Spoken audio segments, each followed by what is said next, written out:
because you're going to be okay. Surround yourself with good people. And so it's your mindset that carries you. And then I had to have another leg operation when I was 16, have my right femur shortened. So I shrunk 2 inches, 2 inches straight, still about an inch out, but it didn't stop me doing anything. I walked, I hiked, I've been a nurse, I've been a midwife.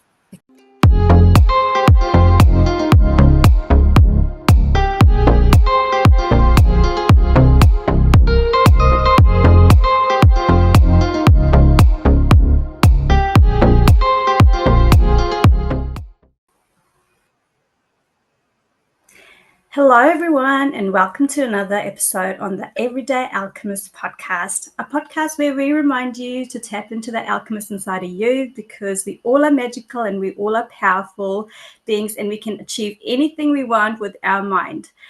Today's episode is a testament of that, as we have our guest, Pip, joining us today, who has gone through many challenges in life, but she has overcome each one of them and now is living a life of bliss and teaching others how to do it too. Pip is our guest today from New Zealand, and she has been working for the last 23 years as a healer, a psychic, a success mentor, an international speaker, a Theta healer, Reiki Yusua master, and an author. Pip is also a retired nurse and a midwife. Welcome, Pip. Thank you for being here. Thank you so much, Neelam. It's wonderful to be here. They say third time lucky, right? We've tried to do it a few times.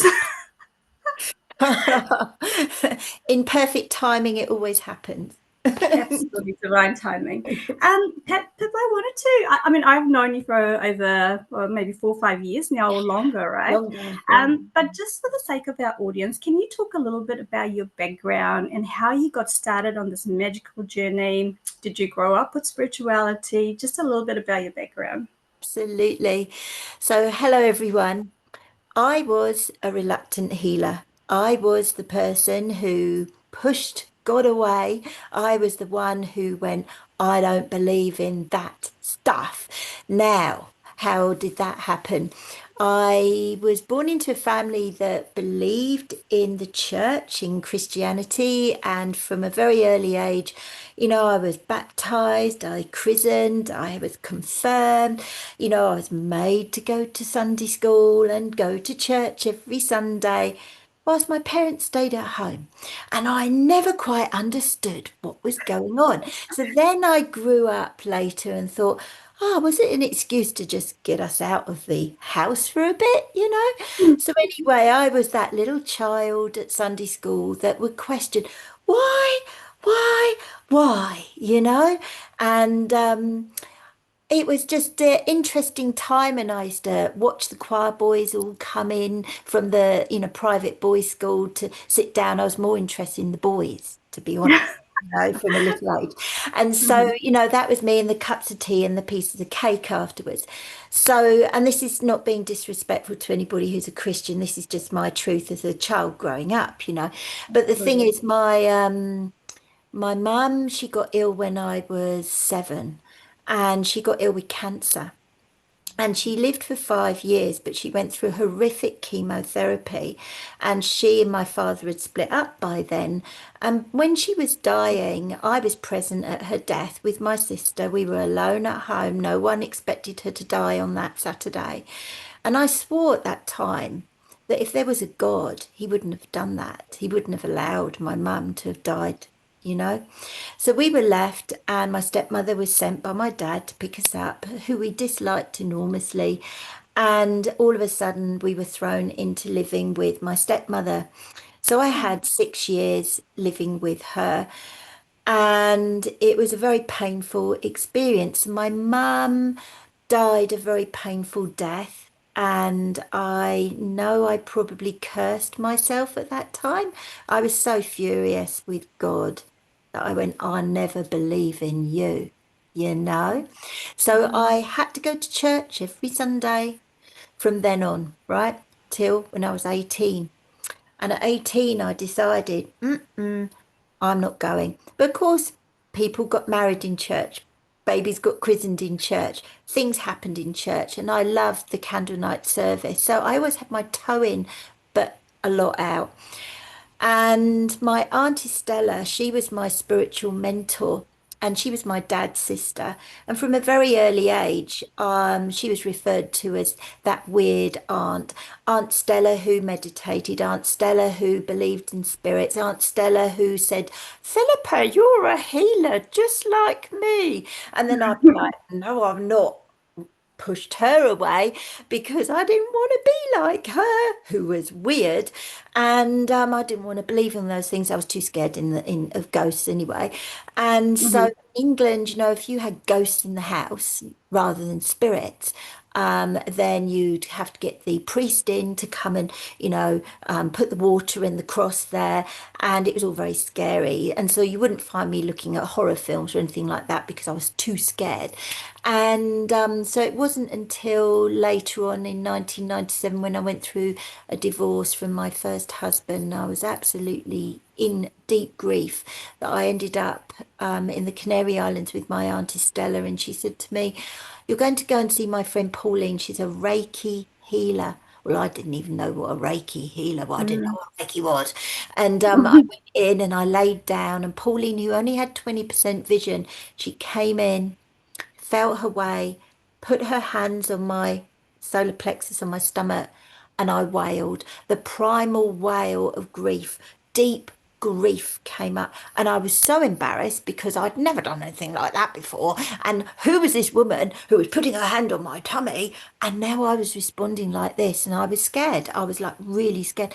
I went back 3 more times, so 4 days in a row. And then she said, "You need to learn this." I was like, push, push, push. And so about a year later, I did learn Reiki. And then I put the books in a drawer and went, "Well, I've learnt it now." And then Pauline said, "Are you going to start practicing?" I went, "No, that wasn't part of the bargain." I went and learnt it. And there was other stories around that, pushing me to go further. But I went Reiki level 1, 2, 3. And then my friend said, "I want to learn Reiki with you." And I went, "Hey, you'll be waiting a lifetime because I won't be teaching you." And she said, "No, I'll wait." And 6 months of her going on and on and on. That was my friend Karen Baldwin. And I taught her, and she said, "Well, how much are you going to charge?" I said, "I'm not charging anything." I said, "Because it probably Mm. won't work." And she goes, "Well, I'll tell you that." And she can even remember the exact meditations that happen, the exact things that happen. And for those of you who are listening, I didn't see anything, I didn't feel anything, I didn't get it at that time.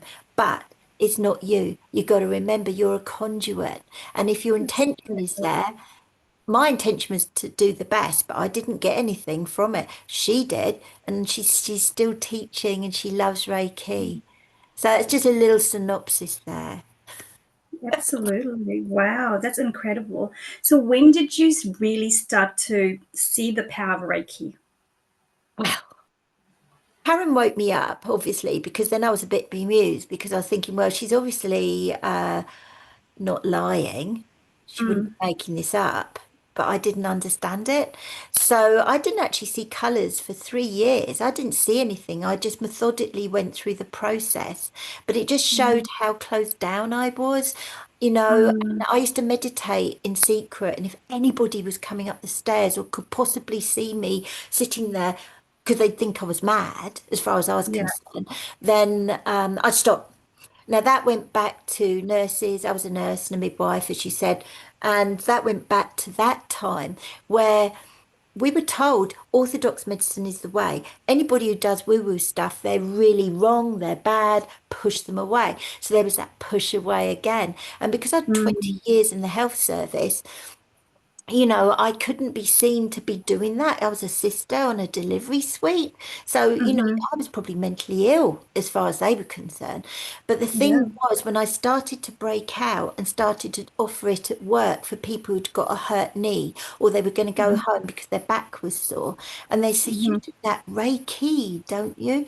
I said, "Well, I do, but and they go, "Can you just do it for me?" And so I was like, "Ooh, okay." And I put my hand on them and I didn't feel a thing. And then they go, oh, that feels better. And they were back at work. So about 2 years later, I said to the management, I said, for the past couple of years, I've been looking after staff and I've saved the health service so much money because you would have had to pay them sick days and we would have been short of staff. I said, could I do Mhm. half time midwifery and half time doing Reiki? Well, they didn't buy it. And then they said, Yeah, you can't be doing that at work. So we were meeting in laundry cupboards, quietly, and I was doing Reiki for people. for the staff.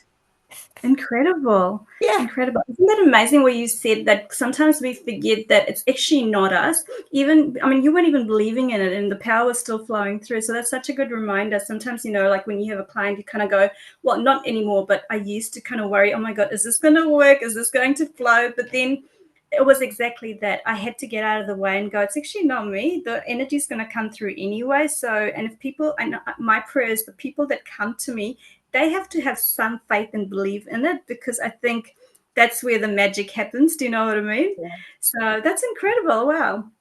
So now I know, Pip, you have had to go on quite a journey with your body, with your health. I know you went through, as a kid, you had one leg shorter than the other, you had to have surgery.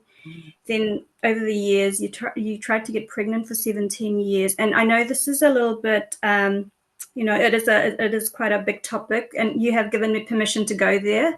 Yeah, yeah, yeah. So I know you tried to get pregnant, and then there were numerous miscarriages with that. And then on top of that, you got hit with cancer.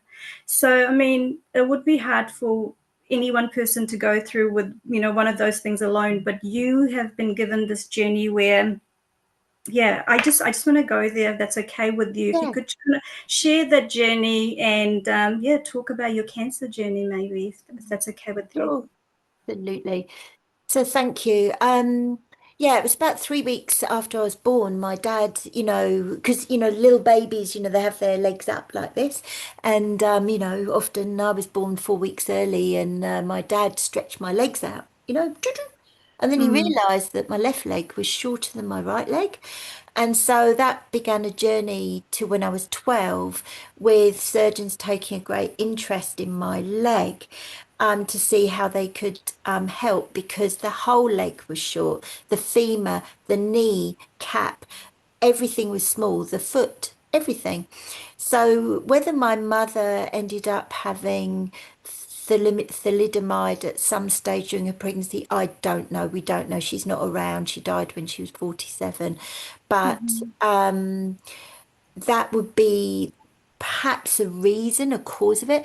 But the fact was, at 12, my parents gave permission, sorry, 11, my parents gave permission to the surgeon to do an operation that had never been done outside of Russia. And my surgeon, had gone to learn the Ilizarov technique from a Russian doctor. And in the olden days, they put pins, 4 pins through a bone that was broken, fractured, and then they would that would hold a bone in place whilst the two ends fused together and mended. Well, they had a bolt contraction in the middle of these two pairs of pins, and this medical student had started to wind them the wrong way, and that's Oh, how they found the leg lengthening technique, which was then later called the Ilizarov technique. So instead of holding the bone, it was lengthening. So the bone then started to produce new bone. So I was then trialed in England. wow. Okay.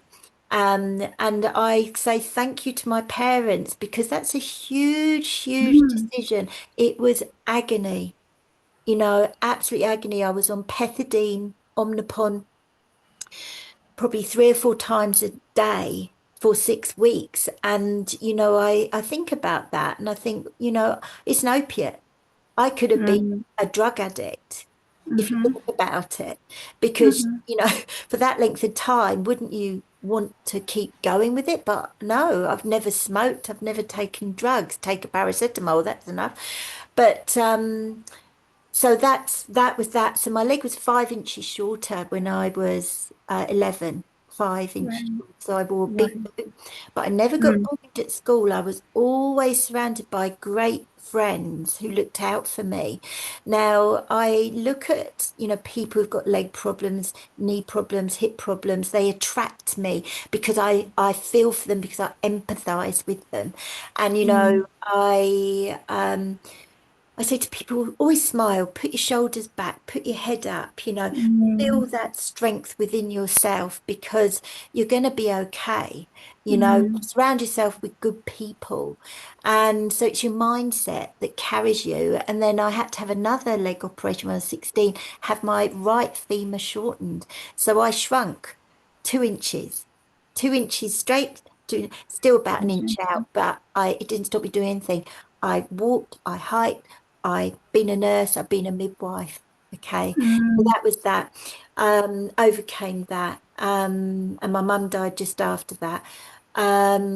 She saw me through. And then with the infertility treatment, just briefly, for those of you who are going through it, it is a journey, it's a personal journey. No one can say stop. No one can say, you've got to do this, you've got to do that. If you feel you've got to have another try, you've got to have another try if your finances allow it.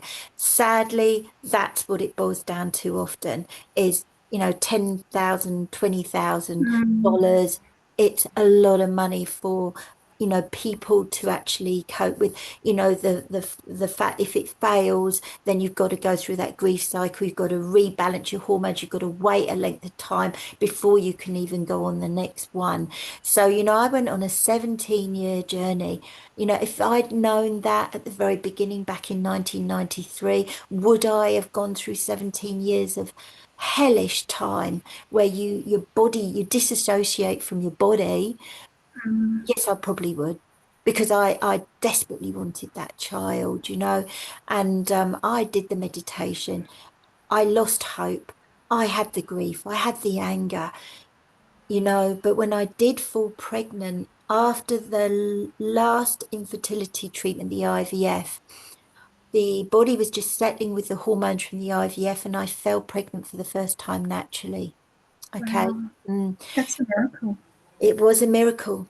And then I started to bleed like what they say, a stuffed pig, and sanitary towels soaked with blood, through in an hour. And I thought, what is going on? My human chorionic gonadotrophin, the HCG level, was 70,000. It should only be zero if you're not pregnant. Wow. 3,000 at 8 weeks is the normal. Mine was 70,000. So then they said, Pip, you've got a hydatable molar pregnancy. And I was like, what's that? And it's like a bunch of grapes where the placenta takes over the pregnancy stops, but it starts growing like a mole in the womb. And so then it spread through my uterus, and then it spread through to my lungs. So I was at that critical time where the oncologist, he said to me, if you don't have treatment now, you will die. It will go to your brain. So I said, I don't want it. Now, the reason why I didn't want chemotherapy, because I see my mother die for 5 years. Mm. Okay. Okay. And I swore I'd never have it, you see. And he said the magic words. And for those of you who are listening who have cancer, there's all different types of cancers. Mine was hormonal, and it was led by the up and down declining hormones in my body, and my hormones coming back in again. And so, Yes. I was going through the perimenopause. I just want to make that, you know defined, right? Mhm. And so he said to me, there's been a small study done in England. He said, you've got 100% chance of overcoming this if we start the chemotherapy now, because it's hormonally fed. We've got to send you into menopause, cut out the hormones completely, and then gradually the chemotherapy is going to kill that cancer because it can't feed off of the hormones anymore. And then we stop that, and then your hormones can build back up again. So it was huge, because for me, 17 years of infertility treatment was going to come to an absolute end. I was having to decide whether I was going to say no to ever having a pregnancy again because I was going to go into immediate menopause. But it was my life or not. And you know, I wasn't scared of dying, you see. Mm, So I said to my husband, I said, I don't care if I die. And he mm, went, please do this. You've got 100% chance. And I was like, no. And I walked away from the doctor. And for a week, I bled and bled and bled. And then I went back and I said, I am ready. I will do it. But for me, it was like me putting my head on a guillotine block, mm. me having the rope, me pulling the rope, and me chopping my head off. I had so much grief about my decision. So menopause, went straight into menopause. I went through weekly chemotherapy, intensive chemotherapy. And I'll pause in a moment, but you know what? I look back now, I can see the gift of it because I'm here now. Yeah, Mm. 15 years later, and what I've achieved and what I've helped people with and what I've done. So I'll pause now because you want to ask me questions, but I'll talk about how being in color came through. Yeah. Yeah. Wow, that's incredible to be put into that position where, you had to choose your life or choose the other side. Um, where did you find your strength, and what was that pivotal moment that made you decide, you know what, I am going to go through chemo? Oh gosh, do you know it's anger? People say, oh, it's bad to be angry or you shouldn't be Mm, angry. Anger is an innate ability of expression, right? It is essential to get those deep, deep, raw feelings out sometimes. So mhm, it's not the anger that you've got to be afraid of, it's what you do with it, you know? mhm. And I needed to scream, I needed to shout. And again, it was at God. Why are you doing this to me? Who do you do this to me? Mm, Blah, mm, blah, blah, you know? But you mhm, know, that anger drives our immune system to wake up and go, oh, the SAS, we've got to bring the SAS in now because she's angry. So we've got to start fighting for her. You see, if mm, I wasn't angry and I passively laid down, I don't believe I would have survived. I was determined and I was going to go, you done this to me. See, this is the attitude I was at the time. See, you did this to me. Well, I'm going to show you something, you know. mm. So So now you had a chip on your back. and Mm, I got ill 2 years after my mum's death. anniversary. Yeah. I had Mm, already lived older than what my mum did of cancer. And now mhm, I was being faced with cancer, and it was like, you're not doing this to me, you know? mm. Wow. Yeah. Wow, you're such a strong person, so much strength. And I love what you said. And you took your time to get angry. I think in the spiritual world, we give too much emphasis about not getting angry, always staying in a meditative state. But, it is our emotions that is actually driving us to go forward and deal with things, right? There shouldn't be any spiritual bypass. Anger is a good thing. Crying is a good thing. Yeah. So I'm so glad you got to that decision. Now, so when you went through your chemo, how long did it actually take for you to kind of come out on the other end and be cancer free? Yeah. So he said to me, Dr. Kennedy, I'll give him a plug because he came round. I tell you, he's a very intellectual, black and white, oncologist. And we clashed. And I was determined not to be a number, not another Mm, number. But of course, I wasn't another number because he was following a protocol of a research study that was done on a small amount of people because it was 1 in 80,000 chance of getting this particular cancer. The research study was done in England, and the doctor who'd done it, research doctor, had already passed. So he was following it to the letter. So he wanted to keep an eye on me. He wanted to see me through. And he said, you're going mhm, to be having weekly chemo for 6 months. And I was like, I'm going to finish earlier than that. And he went, well, the protocol is 6 months weekly, 2 days 1 week, 48, sorry, 2 days 1 week, 3 hours the next week. And I was like, oh, I'm going to finish earlier. And he said, all your hair's going to fall out. I went, oh, not my eyebrows, not my eyelashes. And my eyebrows and eyelashes didn't fall out because I started to Mm. work with intention, you see. And I Mm-hmm. started to work my Reiki and I started to work with Theta healing with all my belief programs. And so I bought a poncho in that had sparkles all over it.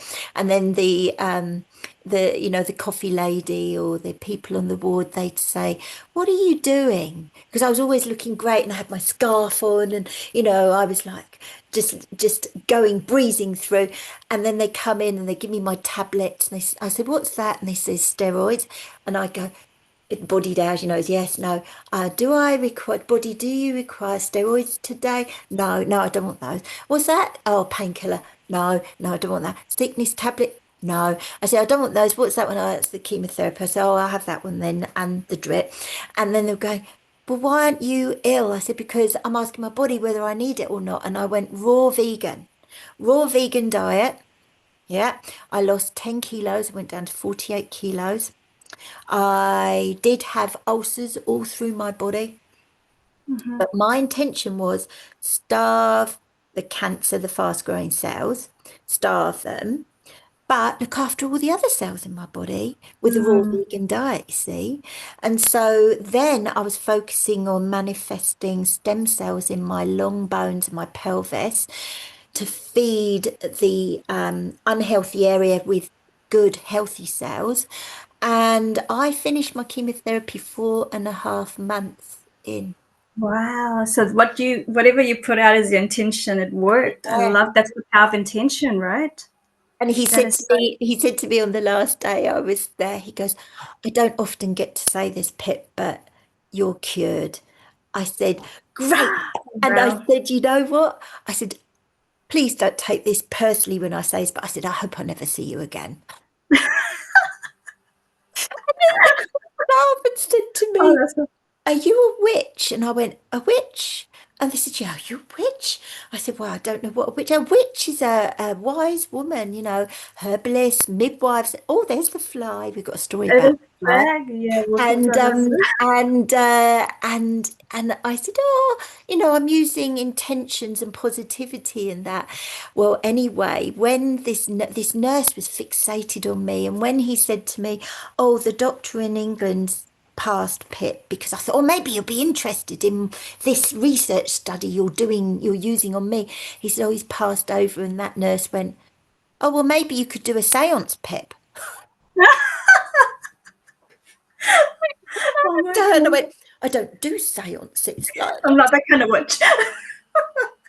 but she Um, was. that's so funny.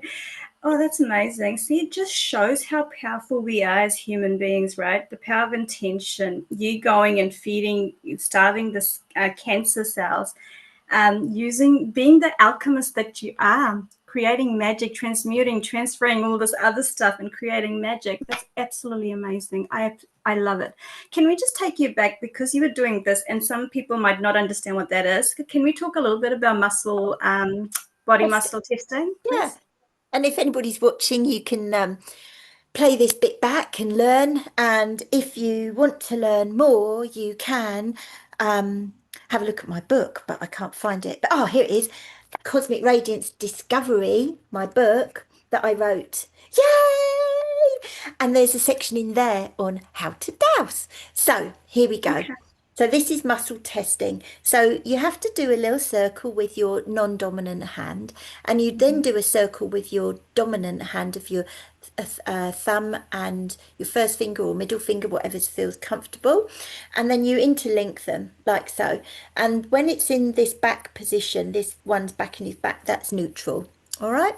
And so if you close your eyes and you just test the pressure, you don't want your fingers to go through, but there's Mm. sort of a slight looseness to it. So you say yes, no, and you find with a no, the fingers just separate. Yeah. So Yeah. you close your eyes again and just go yes, no, yes, no, and then you can say your name. So mine's Pip. So I am Pip, yes. And now if I say I am Neelam, no. So just test your name with Yeah, a random name. yeah, Yeah, I did. Yeah, yeah, that's cool. I learned this from you. So I just wanted my audience to learn this as well. Such a handy tool. And the other thing that you can use is a pendulum for those of you who have got pendulums. Jeffrey Morel, who is a master dowser, he was a medical intuitive, died at 98 in December. He said you could even have a sink plug on a piece Mm, of cotton, and that's a dowser, and that would be the same. But the fact is it's divination, but you always do it with love, in connection with God, always for the highest truth. It is the tools, and this is a reflection of your energy. It's no woo-woo stuff. This is your no. energy, and yeah, Yeah, that's actually been a very helpful tool for me to use on the Shire with the yeah, pendulum because you yeah, taught me that. yeah, And I just use a chain with a pendant. If yes, my pendulum stays upstairs, so yeah, if I'm downstairs, I will, yeah, just anything with like something that's hanging off at the end. yeah. And it's, like if she constipated, does she need this or that? And it Wow. works. Wow, that's incredible. So can we, what else actually helped you through your cancer journey? What other Sure. modalities did you use? So, theta healing is amazing for looking at Mm, deep programs, beliefs, cycles, the fly, um, curses, oaths, vows, commitments, promises, obligations, looking at what's holding us in this lifetime, holding us back. It's looking at bringing in downloads of positivity from unconditional love, compassion, joy, safety, worthiness. With the muscle testing or standing up, doing body dowsing, what you can feel into this is what is the truth. Are you holding negative impacts, cycles, reactions that are preventing you from having positive mm, solutions that are stopping you from manifesting abundantly? So, of course, when I was in the hospital, it's like, why did I get the cancer? What was the cause of it? What's the truth of it? What's the gift of it? mm. Okay. I think we need to talk about the fly now. We will talk about the truth of the fly. So So you say, before we started filming, I said to Pip, something unusual has happened because I had two flies in this room. This is my Reiki room, and I never ever get flies. And I managed to get one out before I came on Zoom with Pip, and the other one I was like, Pip, give me a moment because I need to do this. So you told me you were known as the fly whisperer, right? Can you talk about that? yeah, what a thing to be called. Oh, I know, God, right? it's really crazy. So I used to live in Fodder in the country, and I had these huge doors put in. And oh my gosh, when it was cow season, big blowflies would come in. And in the class, when my students were working together, I would be the one running around with the fly swatter trying to fly. And then I thought, oh no, that's not looking so good, trying to kill things in the middle of love and Fly light. teaching love and light. And I got so carried away that this fly that I'd been chasing had landed on this guy's shoulder. And I then went and got him on the shoulder. And then he jumped and I went, oh, like this. So I thought, no, I've got to stop this. So how can I deal with the flies differently? And so in theta healing, in meditation, in Reiki, we're told to take ourselves out of it, take Mm, ourselves out, stop the pains, the traumas, the frustrations, the agitations, and go into a place of neutrality. So we looked up just before meaning of fly. Meaning of fly is learning to overcome obstacles through grace, to be flexible and versatile. So this is showing us to be in that place of neutrality and to work through the agitation, but to invite the fly to fly out of the window because it's going to have a much happier life out there. You'd rather be outside fly. That's what I started to do, was be in more neutral space. A fly taught me to hold space, and then I would direct the flies and point them outside the window. So then gradually I started to close the window to about an inch gap. And I was getting so good at it, I was casting the flies through this little gap. Well, then the students were going, what is she doing? Because I'd be like going like this. we Please can talk. imagine this. And they go, what are you doing? I said, I am send it fly outside to have some more fun. And it would like this. I've never done it over Zoom before. So Yeah. we were tempted to do it with this fly. But then I said, oh no, he's a little fly and he's a teenager and he wants to stay inside. Yeah, it's a bit rebellious now. He was actually sitting down, she was sitting down all that time. And I feel like nothing happens, like there's no such thing as a coincidence. So this fly was meant to come here for you to share the story. And for whatever reason, he's loving the energy in here. So we're just gonna let it be. And I think it's a great lesson for me to not get agitated about it. Because you said to me, I think you're gonna get really worked up, because I was getting really worked up about it. And I'm like, no, this is life. Things are going to happen and we just have to adapt and keep going with it, right? Exactly. Yeah, yeah, absolutely. So we'll just let the fly do its thing. Yes. Um, so I'm so sorry to interrupt you before, but you were talking about theater healing and how we need to, tap into our limiting beliefs that is stopping us from manifesting what we need to manifest in this life. So do you want to continue with that? Oh, just a little bit. It was produced by Fiona Stibel. She'd cured herself of cancer now 30 years ago through connecting with God. But prior to that, had learned NLP techniques, neuro linguistic programming, which led her to create her modality, Theta healing, which is beliefs and programs. But her twist with her modality was create a God. Mm, That was the thing. Okay. NLP, very mind orientated, mental orientated. It led on. But she also knew about the body intuitive. She was a mm, psychic. She was a massive. She brought that all in.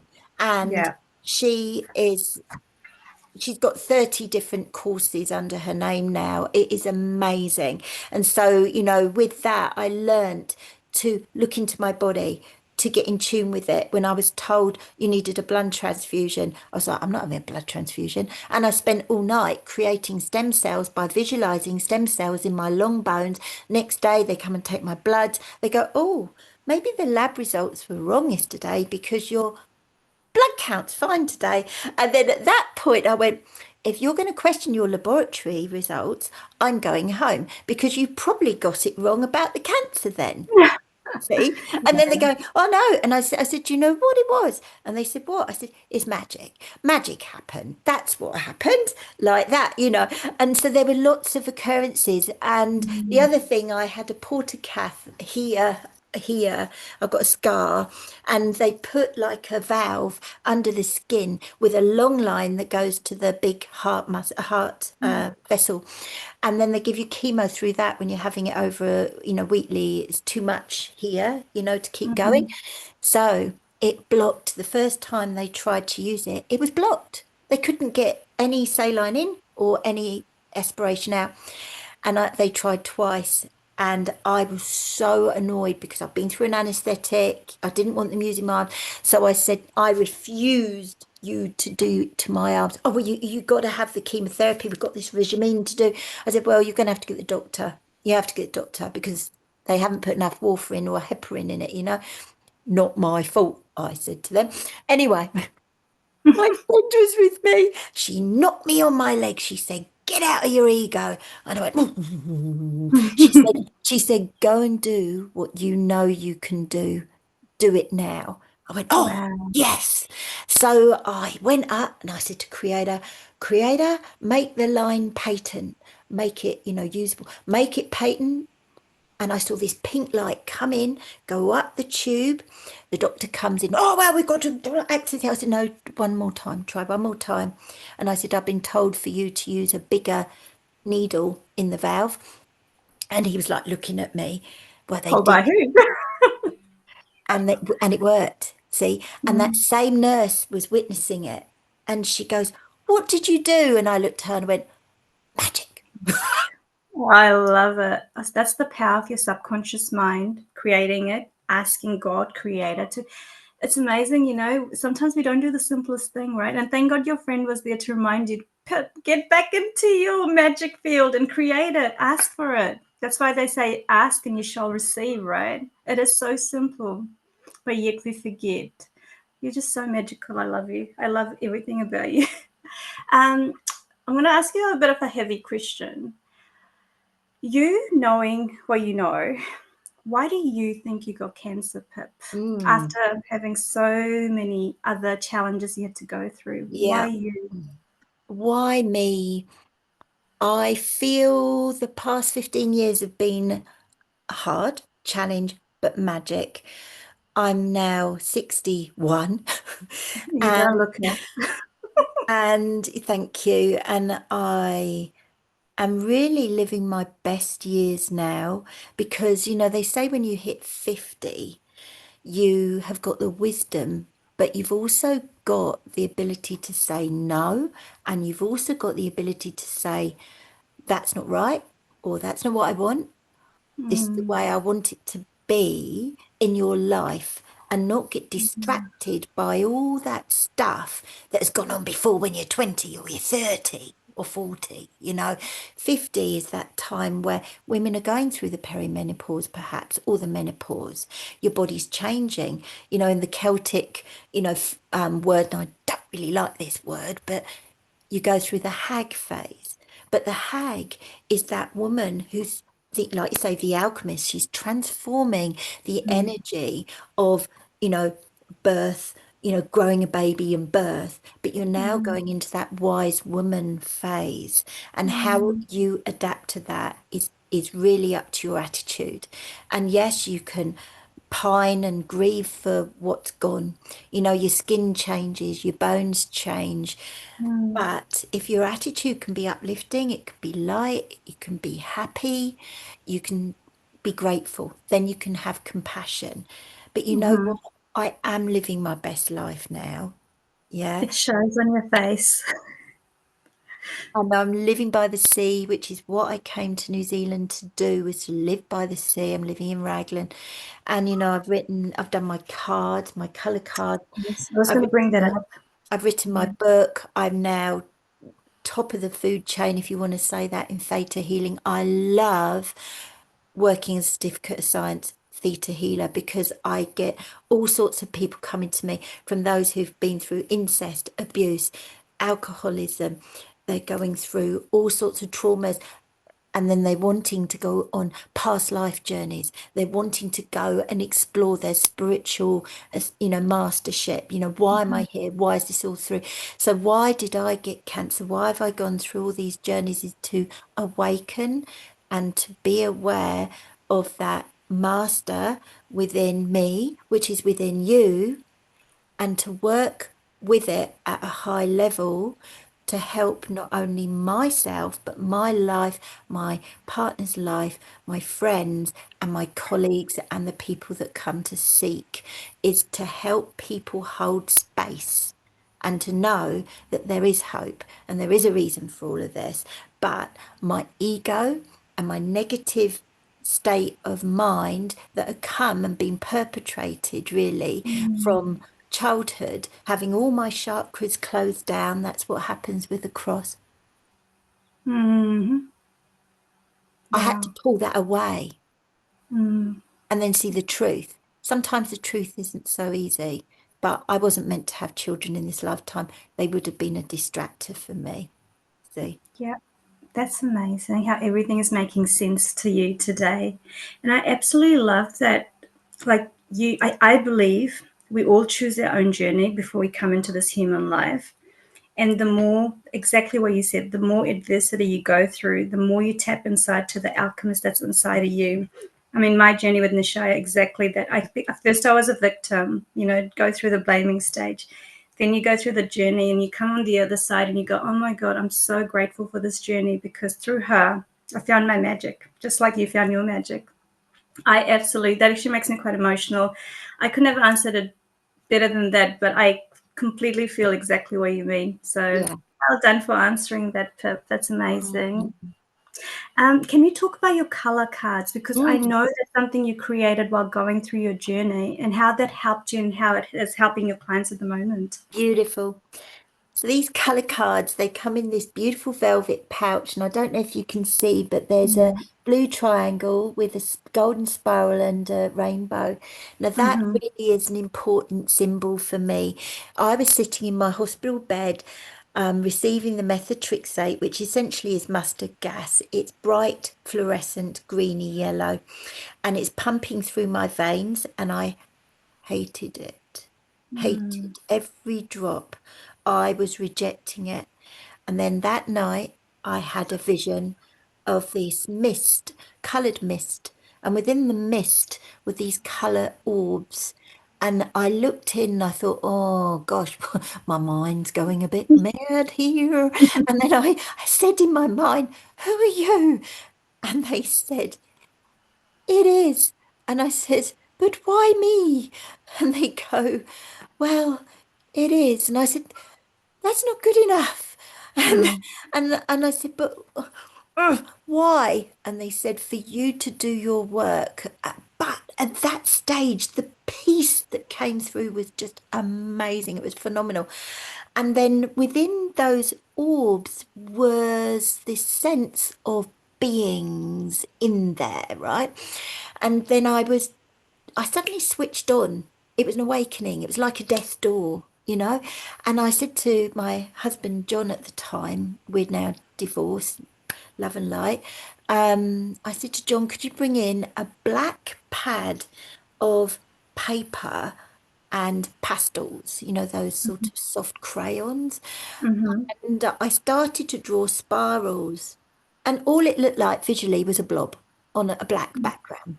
Wasn't it arty at all? And then I said to him, could you go home and look at the computer because he was a computer whiz? And I said to him, could you look, there's a program where you could put a point on the center of that blob, take a photograph, and then expand it into a spiral. And he went home and he did. And he'd never done it before. All right. He did it in Photoshop. And he brought the camera in. He goes, well, this is the bronze one, and this one's the this one. They were all different, individual. So these spirals, there was like 18 came out of my little blobby drawings, but they were all uniquely different. But what's so Mm. amazing was that they started to speak to me. And so I realized they were the language of color from this truth space that had come through, and I was now channeling beings of color. That's what I Wow. called them. And these little beings were only 5 foot tall. And then I said to them, who are you? And they said, we are you. And I went, I'm you, so therefore are you my present, past, or future? They are. So I was like, whoa. So then I had to put these blobs of these spirals on star backgrounds. That's another big story for another time. But the fact was, every time I shuffled these cards, I would ask a question in my head. The color would draw out the spiral, the movement of it would draw out an answer, and I knew all of a sudden what my truth was. So then I put other images with them because having just 18 didn't make sense to other people's brains. So I thought, okay. So that's when I created other images. So on the in between days when I was okay or well ish, we would go off on an adventure. So today we're going to go and do the Earth card. Let's go and find an image of Earth that could be represented as a photograph in my cards. Today we're going to do water. So the elements are all there represented. There's beingness, subconscious images are represented. There's the conscious, subconscious, and the conscious images. And that's how they are. So I can do a card for Yeah, this I was just going to group. say, can you pull a card for the audience? Yes. Yay. So, and we only had 1,000 cards made, and there's 42 in the pack. And Hitchhiker's Guide to the Galaxy is the answer to the universe is 42. And Wow. um, so you tell me to stop shuffling, Neelam. Okay, stop. Okay. Which side do you want me? This one or this one? That one. Okay, oh, you can't see, can you? Your left. This one. Yeah. Cool. How many cards down from the top? Let's go with 5. 5. Funny enough, I did a reading earlier today, and she said 5 as well. Two. Ah, there you go. Nothing, no such thing as a coincidence. Okay, so this is the card.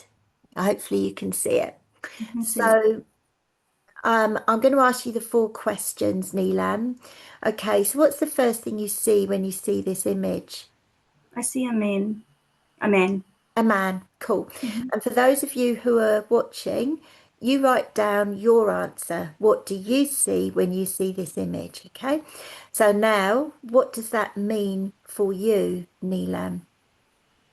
I feel like a man in his power. Okay. And guys at home, you just write down what does that mean for you? Okay. So what does that create for you? What's the bigger picture? That man who's standing in his power. I feel like it's representing my husband, being with my daughter at the moment and letting me have my time and shine my light and do my thing. Great, That's what came to me straight away. great. And what does that feel like to say that? Pure love. I feel like there's no competition. He's like, you do your thing. I've got this. I've got Nishaya. That's wonderful. So Mm. it feels like pure love that he's there looking after Nishaya, that you are able to have your time. You know, Mm. a man standing in his true power, a man. So, what is the message for you from this? That I need to carry on doing what I'm doing. I'm supported. Yeah, that's Yeah, what, because I do sometimes contemplate, do I do this or do I not do it? And I feel like that's a message that I'm supported, keep doing what I'm doing. yeah, Yeah. just for you. So for those of you at home, you write those four answers down for yourself. You might have a question before you start, and then you read the answers backwards and put it into a sentence, because the being in color process is all about you. It's not about me Mm. telling you. You know your truth. It's just that Mm. these images are stimulating through the color and what they Mm. look like.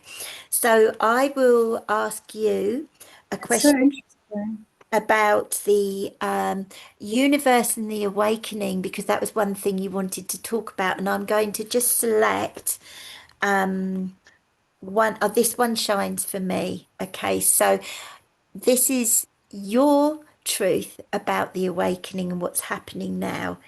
What do you see? Wow. We are moving into the golden time as the earth is ascending.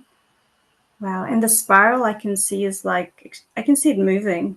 Yes, I don't know if it's because you're moving it, but I feel like the spiral is just so, wow, that's such a beautiful card and color. I love gold. that's fabulous. And what does that mean for you at this time to say all of that? I feel like I'm on the right track. Yeah. It's funny because just before you brought the card up, I actually looked at my hands because I have started manifesting glitter. As we are moving, our body's becoming more and more crystalline. And yeah, I feel like that's a very deep message for me. I probably can't put it into words, but it resonates with me because just, I don't know if you maybe go back and play this once it's published, but I looked down at my hands because I just felt like I get this like really wet, kind of sweaty hands, and then the glitter start coming. And so, yeah. So, and when you pull the gold card, I was like, wow. So Oh, I feel like I feel like that's more for me because I have had some gold beings come through lately, angelic beings, and I've got a video. I'll send it through to you. love Yeah, to see it. That's so yeah, I'll send cool. it to you. So it definitely resonates. And what does that create for you, that resonation of the gold and the glitter? Just a confirmation that I am on the right path and everything that I'm doing. I'm not perfect, but I am trying to live a very conscious life. Um, What, Especially for my daughter. yes, and So what does that feel like to say that?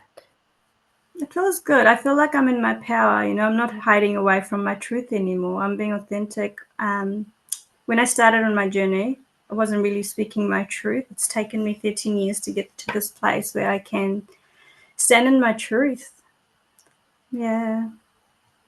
So what a powerful message. And for those of you at home looking at the gold, ask those questions, replay this so that you can go through and answer, what does the awakening mean for you? Because I know that was one question. That was one, and you've just answered it. Oh, that's amazing how you turned the table on me. I know. So quick, and I'll read you the gold because it's Yeah. safe. The whole process is safe because it doesn't go anywhere where people are not ready to go because it's your truth. Yeah. So here we go, gold. I am gold, auspicious, incredible, successful, ambitious, with unlimited potential, connection through heightened awareness. My gift is magical awakening and success. I love it. Oh, wow. Can you send me a screenshot of that so Oh, I can of print course it I out? will. So, Yeah. yeah, and for me, the awakening at this moment in time is so exciting. Mm, I look over the past 5 years and I go, wow, wow, wow. How did we all get through this? Not all of us, I know, but how did we get through mm, this, and come out the other side? And, I turned all my work to online on Zoom. Every mm. day I said in that first lockdown, I will be here at 11 o'clock and I'll be doing free card readings for an hour. That was not only for my sanity, but Yeah. but the fact was I was helping so many people and I didn't realize how many packs of cards I had, little cards, big cards.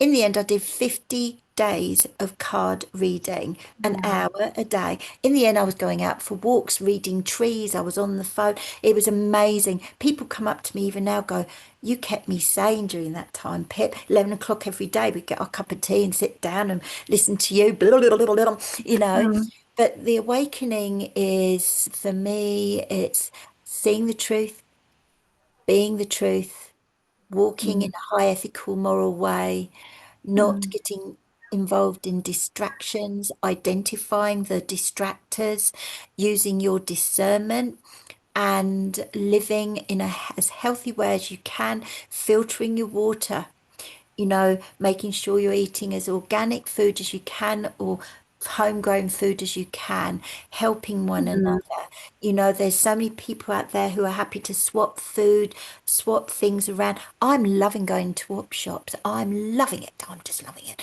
But remember mm. to bless the things that you bring in so that you leave anybody Absolutely. else's energy out, you know. Yeah. And mixing with people that enhance you and Mm, actually stopping those interactions that are draining you. There's a lot of psychic hooks and vampire energy out there at the moment. There's mhm. also a division, a great division happening, and it needs to happen. Don't be afraid. But we're going to see more of those negative, and I call them deletes, the elites, the deletes, leaving and being pushed aside, and let them be dealt to by the powers that be. We are looking for freedom, we're looking for truthfulness, we're looking for authenticity. To live your best life. If you need to move, move. If you need to change your life in some way, change it. But essentially, be in your place of joy. Mm. Yeah. I think that's where we're heading. We are going through a cleansing stage, so that's why it looks like it's all distraction around us. But I think it is just to clear it, bring all that old dirt to the surface so it can be removed. And then they're saying by 2030, 2033, we will be living on this earth will be a new plane. So it's so exciting. Not that far. It's what, 5, 6 years to go. It's It, incredible, isn't it? it really is. I love it. Yeah. Okay, Pippa, this has been a very enlightening conversation with the fly. The fly is sitting on my ring binder at the moment, right in front of me, right next to you. So it's obviously here for a purpose. My very last question to you is, what do you think is your purpose in this life? To teach. I love teaching. All through my nursing and midwifery, I was a mentor, facilitator, and I love imparting information and helping people to feel better and to keep focused and to make the changes, to be brave enough to make the changes that are needed. Um, I love inspiring, and you've got a photo there that I showed you Oh, before. yes. And I will put that up for our viewers. Can you just talk about it that because it's so beautiful? yeah. Yeah. So my partner and I, we sell natural Epsom salts, which you can see in the back. I'll give you the link. And Mm. each grain is a crystal. Now, I had this brainy idea of creating a blend called Rainbow Moon. Every full moon, Rainbow Moon will be blended under the full moon. It's got Mhm. 5 different petals and herbs in it. Now, go back to that thing that the name that nurse kept calling me. She said, "You're a witch." And I said, Mm. "Well, I'm a midwife, you know, I'm a psychic, but I'm a white witch then." But, Mm. but anyway, I'd never done this before. I was stirring 3 times in a clockwise direction, 20 kilos of crystals under the full Mm. moon. Then I was adding herbs. And then I was saying, full moon, bring in the Reiki energies of health and abundance for all who soak in these salts. Bring love, bring joy. And I had the camera down beside me, facing up, past me up to the full moon. I had the clicky thing from the selfie stick in my pocket. I had no idea what was going on up here, but I Mm. was clicking away just to pose for social media, right? Click, click, click, click, click. Then when I looked at the pictures, you could have just knocked me over. There was this face that was in the clouds. And before I started, it was clear night sky, no clouds. And now there were clouds. And there was this old ancient face looking through. You could see his nostrils, his eyes, his eyebrows. Mm. Like, wow. And I knew he was an old master. And the sign and the story in this for me is always look up, don't look down. Be aware, never take one picture, take 3 in a row, because Mm. something may just happen. But the fact was, we're always being looked out for. We're always, you know. So, who is that man? He's an ancient master. Now, 5 people looked, you looked as well, and then you said what you thought. And I'll leave it up to the viewers and they can comment themselves as to who Okay. they think it is. But Yeah. Yeah, it's very prominent. You can definitely see a face. You cannot not see it. I'll put it up. yeah. So it's magic of the universe. There's much bigger things than what we think we can control. We can't control it. All we can do is control ourselves and be in the space. And like you can't control the fly. The fly's going to do what it wants to do. It's You gonna know. do. Yeah. That's incredible. I love that. And I think as the veil is getting thinner between the realms, you definitely are seeing these things. I see orbs all the time in my house now. I see sparkles. So that is incredible. I'm going to go show Nick now when we get off, and I will ask because he does the editing. So I'm going to ask him to edit and so our viewers can see it too. And if you are listening on Spotify, go to my YouTube channel because you will see what we're talking about. It's incredible. You cannot not see it. So that's just magic. It just shows if you're open to it, magic is all around us. So, yeah, Pip, I thank you just, so much. it's a pleasure. And just, I was packing 3 gifts for 3 young ladies today. I put a Mm. lotus flower in a little bag and I thought, oh, it's missing something. I'm going to put some blue sparkles in there. Ah, I love And it. I did Anything it. I special? did it Mm. before, just before. Did you? That's brilliant. I love it. So, so cool. Thank you, Pip, for being so vulnerable, sharing your journey with us. I know you're a mentor as well, so I will get all your details off you because I'm sure there's people listening, they need someone to support them or just be there holding space. So I'll definitely put all your details in there. And I feel like we could sit here and talk to you for hours. I was telling you, because I know your story, I've got your book, and the book actually came to me in the most magical way. I have spoken about this because I got about, I don't know, about 30, 40 books that ended up on my doorstep. There was another manifestation story, and this book was part of the magic. So I will link up that episode as well on it's on my Spotify. So if anyone's watching or listening, you want to hear that story, it'll be there.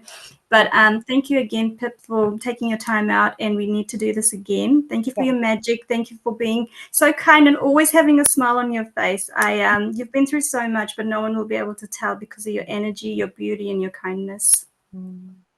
You're amazing. Ditto, ditto. And thank you all for listening and connecting. And Neelam, I can't wait to share your, podcasts with my people, and that's how it's going to go far and wide through you, through the universe. There'll be no stopping your Absolutely. magic. So thank you. Thank you. And thank you everyone for listening. And just remember, like I always say, if you believe it, then everything and anything is possible. We all are alchemists. So go find your magic. It's inside of you. And we will catch you up in the next episode. Look after yourself, everyone.